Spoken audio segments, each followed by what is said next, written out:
You hold it up. Taking it second by second. Day by day. Second by second and day by day, which we all can understand. And I just want to ask you, the friends that Nolan traveled to Horn Island with, they say that he stayed behind voluntarily. Why would he stay behind? That we cannot answer. I can't fathom why he would. Like, I don't know why he would.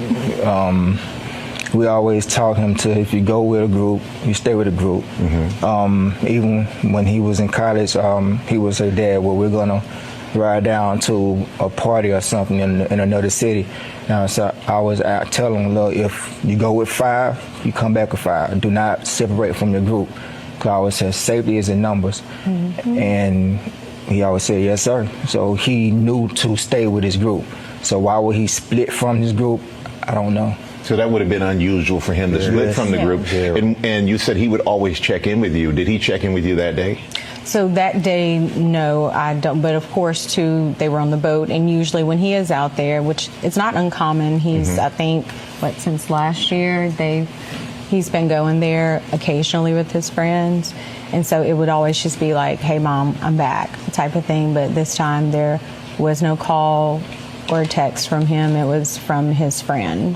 And then, too, really didn't worry a lot about it because, it was his last weekend to have fun. Yeah. Because that Monday he had to report to school, and we was preparing to take him back for camp to prepare for the season. So, we're gonna see. He wanted to have his last little hurrah before he locked down and get ready for the season. Because, like I said, the entire summer he's training. He got more serious. He started to understand what I was trying to tell him about football, not just being fun, but as you get farther in it, it becomes a business.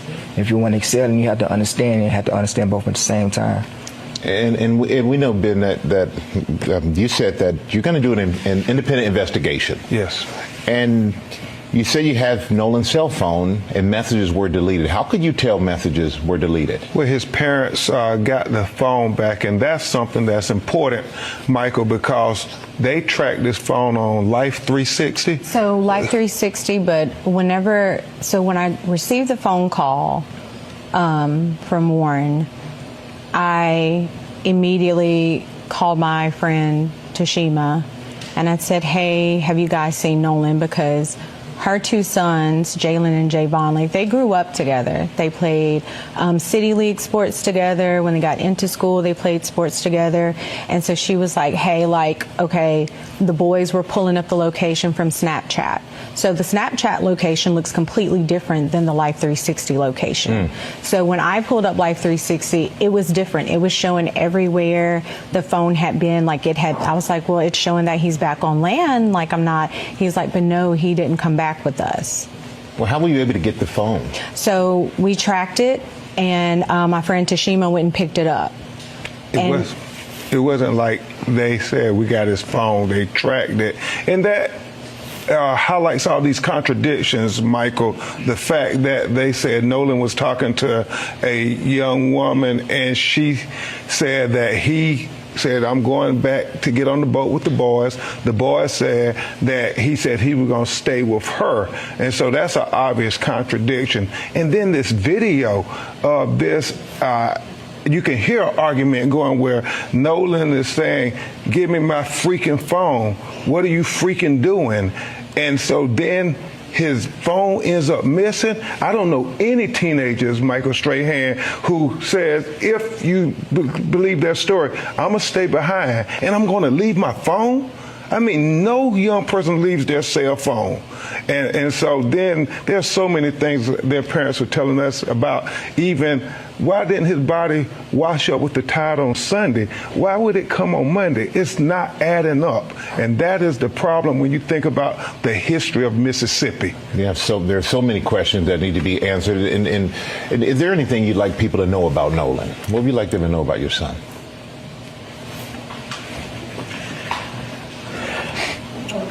No, It's okay. Nolan, take your time. Nolan he was very loving. He was he was liked by all. It was not a friend he couldn't make. No, we'll be right back with more for the parents of Nolan Wells and attorney Ben Crump.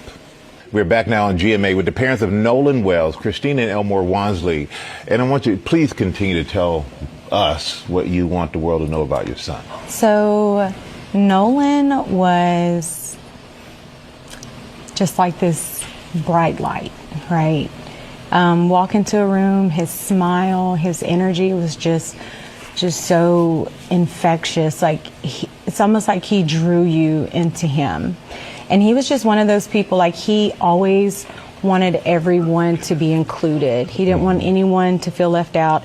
I remember one of his teachers emailing us. I can't remember what grade he was in, but basically it was math class. They had a special needs student, and she asked a question, and Nolan got everyone to put their hands down because he wanted that student to answer. And so the student answers the question, and she was like, Christine, the classroom, Nolan went crazy, and everyone else started going crazy, just celebrating that child. Making them feel included. And that was the person he was. Like he loved everyone. And I always told Nolan, like, you have to be careful when you have such a big heart like that. I love that God blessed you with that, but you have to be careful with that because that it's not always returned, that type of love. But he was just genuinely a good person. Like I always say, all the best parts of me are with him. And Dad, anything else you want to add? It's just, he's going to be really missed. I know a lot of his teammates, they all look to him as a leader. He's more like a silent leader. Not real big on words, more action, which is kind of like I was. I really wasn't real big on talking. I really wanted to show you, and you follow me, and people follow him. And it's gravitated. He put in the work, he worked hard, and he knew he was focused on what he wanted.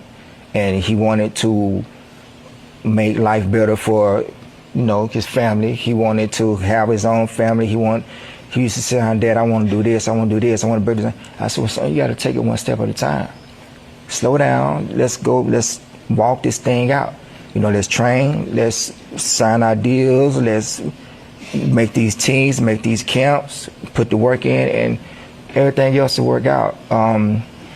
Even his baby brother, their bond got even stronger because now I have a big brother that he's finna do something. So now I want to outdo that. So his focus and his confidence has got even better. So I was looking forward to both of them having outstanding years. Seasons, It seemed like he inspired in the home and he inspired outside of the home. And Attorney Crump, where do we go from here? What's next? Well, the deleted messages that Christina was going to briefly touch on, we want to get the phone and figure that out. Backtrack on that. When we finally got his phone, me and my sister went through the phone. We went in his Snapchat. He had 2 accounts, absolutely nothing. It wasn't even 24 hours, which is how long videos and pictures stay in Snapchat. And I was just like, that can't be. Like, I've seen Nolan whenever he snaps. Like when he goes and he's having fun, like he does videos. Like there was absolutely nothing, no saved videos. And even my sister was like, yeah, that's suspicious, Michael, we're having an independent autopsy done at the behest of his family. Colin Kaepernick helped pay for the independent autopsy. We flew his body up from Mississippi to D.C. because they wanted an autopsy done by a person with no interaction with the Mississippi law enforcement, because there's an issue of trust here that is really important. And the fact that they keep trying to say, suggesting it was a drowning, but nobody out there reported him drowning, it's not adding up, Michael Strahan. It is not adding up. And honestly, we are doing this because at the end of the day, I would hope any parent would fight for their kids to find out if anything happened, what did happen. So we just want honesty and transparency. We want a thorough investigation. We want that same respect that would be given to anybody else, and that's it. We just want answers. Well, we really appreciate all of you being... A video exists. On that video, you can hear what sounds like an 18-year-old boy arguing with his friends over his own phone. His voice, or what may be his voice, saying something close to, "Give me my freaking phone. What are you freaking doing?" 3 days later, his body was found in the water. His name was Nolan Wells, and his parents are saying something that investigators don't want to hear. The story they were told doesn't match the son they raised. For the first time since Nolan's body was recovered, his parents sat down publicly, and what they said changes everything about how this case sounds. His father, Elmore, does not believe Nolan stayed behind on that island, not for 1 second. His mother, Christine, says the phone that came back to them had something missing, messages, gone, before it ever reached her hands. And both of them, sitting side by side with their attorney Ben Crump, said the same thing in different words. None of this adds up. Nolan Wells went missing on July 4th after a boat trip to Horn Island off the Mississippi coast. He was an 18-year-old football player with a Division I tryout scheduled for the Monday after that holiday weekend. He had a plan, he had a future, he had everything ahead of him. Then he disappeared. Hit the subscribe button right now. Turn on notifications, because this case is far from over and the family is not going to stop asking questions publicly until they get real answers. Subscribe now. The official story says Nolan decided to stay behind on the island to hang out with a girl named Katie. According to the initial explanation Christine received, this girl was the reason he wanted to stay behind. But here's the problem. In that very same conversation, Christine was also told that Katie herself was missing and unknown to the group. Think about that. The explanation for why Nolan stayed depends entirely on a specific person, and that same person was described as unaccounted for and unknown to everyone there. Ben Crump raised the contradiction directly. The young woman has said Nolan told her he was heading back to the boat to rejoin his friends. But the friends on the boat have said the opposite. They said Nolan told them he wanted to stay behind with her.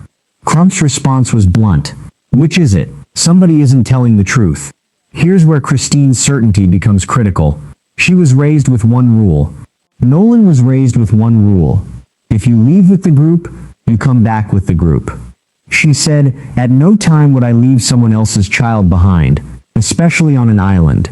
When asked if she believes Nolan actually stayed behind by choice, her answer was immediate. Number. Elmore matched his wife's assessment almost word for word.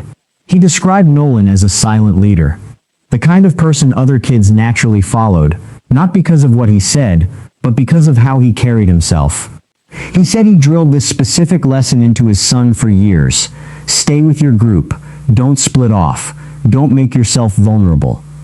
He said if 3 friends left and 1 stayed behind, the other 3 should have made sure that one person had everything he needed. His phone, his bag, everything. He put it this way. It's 3 of them and 1 of him. Maybe there's a little pushback, a little tension, but you get back to the mainland and either you're still upset with each other or tomorrow you're back to being friends. Either way, you don't leave somebody behind on an island without their phone. His closing line was direct. I do not believe my son volunteered to stay on that island. I just cannot believe that. Now there's a video with audio, and that audio captures what sounds like an argument over a phone. The voice on that video, or what may be Nolan's voice, protesting, demanding, "Give me my phone." But here's where this becomes critical. When Christine and her sister got access to Nolan's phone, they opened it expecting to find a record of that entire day. They found almost nothing. Christine described Nolan as constantly active on Snapchat. Selfies, silly photos, a peace sign, a smile. He was always sending her photos, always documenting what he was doing. His hand was practically attached to his phone. She opened his phone and found no saved photos, no saved videos, nothing at all from that entire day at the beach. She even checked his secondary account, also empty. And there's a critical timing detail here. They accessed that phone before the 24-hour mark. Snapchat content of that kind typically disappears automatically after 24 hours if nobody saves it. If there had been anything there to begin with, it should still have been recoverable in that window. It wasn't. Ben Crump has said the family believes both Snapchat messages and standard text messages were deliberately deleted from Nolan's phone before it was ever returned to them. One legal analyst made a point worth repeating. He said he has personally helped prove a murder case based entirely on deleted text messages recovered from a phone. Deleting something doesn't erase it, it just hides it. Forensic examination can often still access it. But here's the chain of custody problem. That phone wasn't secured immediately. It went from the friend's hands to Tashima's hands, then to Christine's hands. Hours passed. Hours during which evidence could have been lost or altered. And there's one more detail that matters. Christine posted publicly asking for information. A young woman who was on the island reached out. She said the official report described Nolan wearing black shorts. But according to her own photos from that day, Nolan was wearing blue shorts. Black and blue aren't colors you'd easily confuse. This isn't someone misremembering a detail from a stressful night. This is a documented photograph contradicting an official report on a simple, verifiable fact. That raises a bigger question about how carefully this investigation's early information was gathered. Now, this case has pulled in significant support. Colin Kaepernick helped fund an independent autopsy. Tyler Perry is covering funeral expenses. Reverend Al Sharpton has joined publicly. Ben Crump invoked Mississippi's own history directly. He referenced Emmett Till. He said this is the same state where that happened. The state medical examiner performed an autopsy. Officials say cause of death could take time. Investigators suspect Nolan drowned, but that has not been confirmed as an official finding. The independent autopsy conducted in Washington, D.C. is expected to produce results in a similar window. And here's what makes this case so difficult. Legal analysts have raised pointed questions about how this investigation has been handled. Evidence preservation failures, chain of custody gaps, the sheriff saying publicly no evidence of foul play before basic questions were even answered. Friends retained legal counsel without ever joining the search effort. One analyst said that detail alone raises questions. And here's what the family wants. They want a real investigation. They're not asking anyone to accept a theory. They're asking for straight answers. Christine described trying to protect her family, trying to protect her own peace, while strangers online treat her son's death as entertainment. Elmore described a young man he spent years preparing for the world, gone in a way he still cannot make sense of. Neither has said definitively what they believe happened. What they have said consistently is that the story they were first given does not match the son they raised. It's not rage, it's disbelief layered on top of grief. And until somebody can explain that gap in a way that actually holds together, they intend to keep asking questions publicly, whether that makes anyone in Jackson County comfortable or not. The independent autopsy results are coming. The deleted messages may still be recovered. This investigation, wherever it ends up, will move forward. And we'll stay on this story. We'll bring you facts as we actually get them, not theories, not speculation, facts. Rest with that. Subscribe so you don't miss the next update on this case. See you next time.